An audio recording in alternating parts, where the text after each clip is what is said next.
Kalau menurut saya sih nggak ribet. Ini kan kalau dari 340.000 ada beberapa problem yang disebabkan oleh teknis aplikasi saya lihat. Makanya hari ini saya ingin panggil yang menggunakan aplikasinya, yang membuatnya. Karena ketentuan gubernur seharusnya aplikasi tidak dibuat oleh dinas teknis. Aplikasi itu harus dibuat oleh Diskominfo atau terintegrasi oleh Diskominfo. Kalau saya melihat Suasana di kantor Dinas Pendidikan Jawa Barat di Jalan Rajiman, Kota Bandung, mendadak riuh pada Selasa pagi, 9 Juni 2026. Kehadiran Gubernur Jawa Barat, Deddy Mulyadi, langsung diserbu oleh kepungan orang tua siswa yang dirundung kecemasan.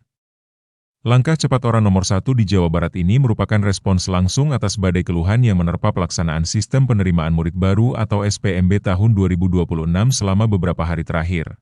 Sejak fajar menyingsing, halaman hingga ruang aula dinas telah dipadati oleh barisan orang tua dari berbagai penjuru daerah.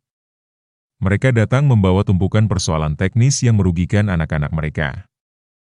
Mulai dari akun pendaftaran yang tak kunjung terverifikasi, hilangnya data peserta secara misterius, kendala akses masuk ke dalam sistem, hingga kegagalan dalam jalur seleksi sekolah Maung yang memaksa para peserta kembali berjuang melalui jalur reguler.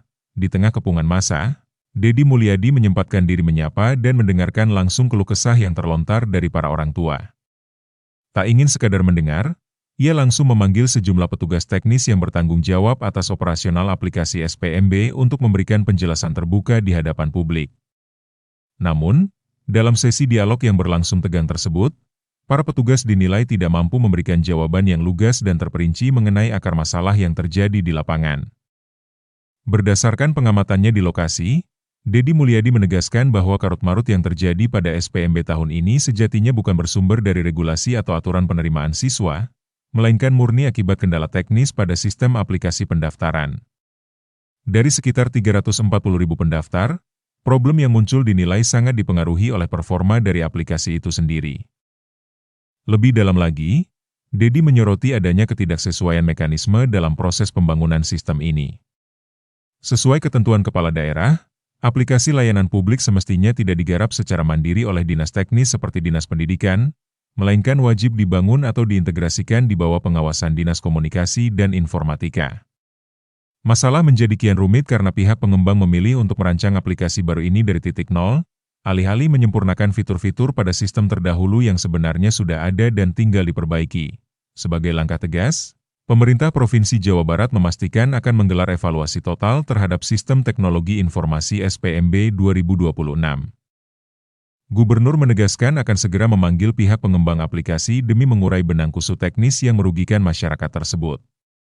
Bagi Deddy, persoalan ini sangat teknis dan harus segera dituntaskan secara transparan demi menjamin kepastian serta kelancaran pemenuhan hak pendidikan anak-anak di Jawa Barat.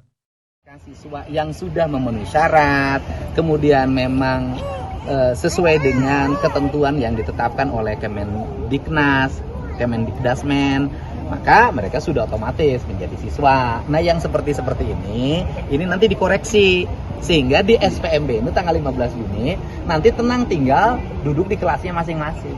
Jadi bagi saya, kegiatan pemetaan ini relatif berhasil. Kita bisa memitigasi berbagai problem yang akan terjadi dibanding dengan apa? Dibanding dengan kita bikin SPMB, SPMB-nya ditutup, orang tua siswa anaknya tidak diterima, waktunya terbatas, akhirnya banyak orang tua yang mengalami kesulitan ketika mencari sekolah baru. Pak, ini kan tadi ada beberapa orang tua yang udah nilai skornya segini, cuman setelah itu ya memang ada ketentuan-ketentuan yang mungkin di internal dinas pendidikan dan di Kemendiknas, karena kan ada perbedaan-perbedaan, bukan perbedaan ya, ada ketentuan-ketentuan yang bersifat skala nasional dan skala daerah. Nah, orang tua namanya kan mempersepsikan, misalnya gini, kejuaraan di provinsi itu skornya di bawah kejuaraan nasional. Kayak tadi kan, saya juara nih di luar negeri, tapi itu tidak diakui sebagai kejuaraan yang terdaftar di Kemendikdasmen. Kayak gitu. Tadi banyak juga orang tua yang terjebak dengan narasi pemetaan itu. Awalnya mereka mengira itu bukan maksud pendaftaran. Sebenarnya pemetaan itu bukan pendaftaran. Tetapi ketika orang sudah terpetakan dengan baik, kemudian dalam sisi kualifikasi sudah memenuhi syarat, ya sudah jalan. Nah kan gini loh, misalnya yang dari 340.000 ini sudah terpetakan sekian, yang belum terpetakan itu misalnya 1.000 orang. Nah 1.000 orang ini problemnya apa? Ketika di sekolah ini dia masih memenuhi syarat, ya kembali ke sekolah ini. Ketika di sekolah ini ternyata kayak tadi yang dari Sanawiyah tidak memenuhi syarat, ya dia harus ke sekolah ini. Gitu loh Pak. Dan itu juga bisa dibikin manual kok, gampang. Pak, tadi kata Bapak ada pernyataan jangan diperibet sistem Iya. tambahan. Itu gimana Pak? Kalau menurut saya sih nggak ribet. Ini kan kalau dari 340.000 ada beberapa problem yang disebabkan oleh teknis aplikasi saya lihat. Makanya hari ini saya ingin panggil yang menggunakan aplikasinya, yang membuatnya. Karena ketentuan gubernur seharusnya aplikasi tidak dibuat oleh dinas teknis. Aplikasi itu harus dibuat oleh Diskominfo atau terintegrasi oleh Diskominfo. Kalau saya melihat problemnya tadi sederhana, seharusnya fitur yang sudah ada itu tinggal disempurnakan. Tetapi kalau saya melihat tadi bahwa dia membuat aplikasinya dari nol, makanya saya mau panggil sekarang, gitu loh.